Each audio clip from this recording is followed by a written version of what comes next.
What's up, people? So, do you have one of those movies or movie series that you've been like wanting to watch but never got the chance to, and you're wondering why you haven't? And yeah, one of those. For me, that would one of those is the Hunger Games movies. He's like I hadn't seen them. I haven't read the books, so I was meaning to check them out for a long time, and I finally just did. And I watched all the Hunger Games movies, so I thought about reading the books, but then I thought, I mean, I could just watch these as just movies, just see how they are, and I did that, and I gotta say, for the most part, I really enjoyed these movies, and just want to go through these movie by movie, of course. So to start off, of course, is The Hunger Games, the original movie that came out in 2012, apparently. So, honestly, the thing I have to mention right off the bat, this movie had to hook me. It had to, like, get me to be excited to watch the sequels, and it had to make me, okay, I'm into this. Like, I tried watching James Bond or something else. Like, there was some other movie series I remember watching the first movie, and I was kind of like, I don't know if I'm like that into this. Like, it's like I enjoyed it, but it's like I don't know if I'm entirely into it. And so I haven't. Yeah, I mentioned James Bond. Like, I watched Casino Royale. I enjoyed it, but I don't know, something just didn't grab me, and so I still haven't watched any of the other movies after it. So, yeah, there's that. So this movie did that for me, where I was immediately hooked. Where they have this whole world where I don't really have. Like, the history behind it isn't really in my head, but like I just know the general idea. Like, oh, there's these sports called the Hunger Games where they hire these kids they take kids from 12 districts, put them all together, and have them literally fight to the death. Like, fight to the death, and like it really did earn its PG-13 rating, even if it wasn't as violent as R. And it's kind of a messed up world, but okay. And so then you have the story of Katniss Everdeen. She's coming in, and her sister Prim gets taken, and she volunteers as tribute, and she ends up fighting in the games, and forms a romantic relationship with Peeta. Like, I'm still not sure if in that first one it was like more for the cameras or if it was real, but like it did feel somewhat real. And so, like, again, like I mentioned, I was hooked into this. Like, I enjoyed it. It was fun. Well, I don't want to say fun seeing kids get killed. Like, I don't want to say that's fun, but I enjoyed the movie. I'll just say that. You know, honestly, the biggest problem that I had, that looked it up, other people had the same problem. The shaky cam. The dadgum shaky cam. Like, there is so much, like, the camera can just not stay still. Like, I'm genuinely wondering, did they have a tripod at all? Because, like, it's amazing how, like, I always get the feeling they're just they're recording the whole thing on their phone, and like they just can't keep it still. It's actually annoying how much the camera shakes, like, especially in the action scenes where you can barely tell what's going on half the time. Like, it gets exhausting. I mean, just I don't get it. And but again, it's like it does kind of ruin the movie, but this is still good. It is still a really good film that really got me hooked into this world, and I want to see more of it. So there's that. On on to part 2 with Catching Fire.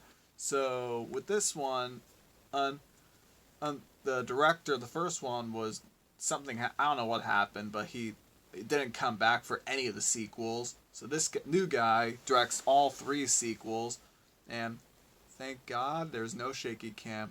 Of course there is because shaky cam is inevitable, but it's like there's barely any of it. It's like not as noticeable, which I was like, oh, that's such a relief. First of all, like this is already yeah. Right off the bat, I enjoyed Catching Fire a lot. Like it definitely does what a good sequel should do. It like takes ideas from the first one and takes them to the next level. Like they do another Hunger Games, but it's like the stakes are it's a whole new level where instead of just fighting kids, they're fighting against like these crazy things that are happening. You know, you got the fog that's poisoning their skin. You have those birds that sounds like their loved ones and other stuff. I can't remember, but again, it is crazy the way they raise the stakes, and again, got me into it. Like Candace and Peter's relationship is developed further, and yeah, the team is getting bigger and bigger. Not much else. Just I really enjoyed it, and if you want to know how into it I was in, the moment the credits rolled at the end, and they talked about how apparently a District 12 is gone, and like kind of started a rebellion, and like the credits started rolling, I was just sitting there going, what like I was going into these movies almost blind. I had no idea that Catching Fire ended on that big of a cliffhanger. So like I want to say maybe Infinity War level kind of cliffhanger, but it was crazy. So like, I was screaming, what? Like I was mad that it was over. So that should tell you something how like again how invested I was in these characters.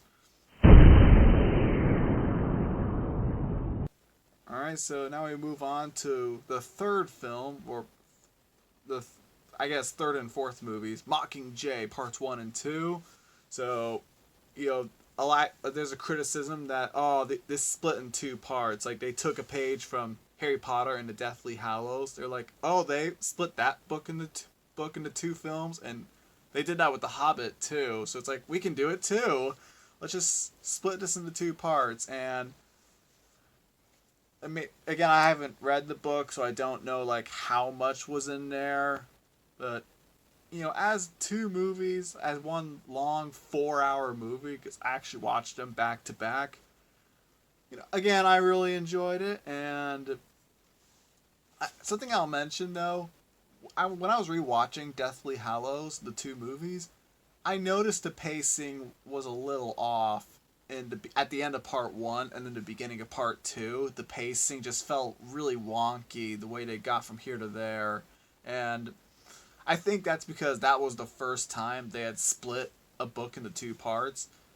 But with this one, it's like, well, now that it's been done a few times, we can try and figure out what's the best way to do it. So the pacing in these movies, for me at least, felt a lot better.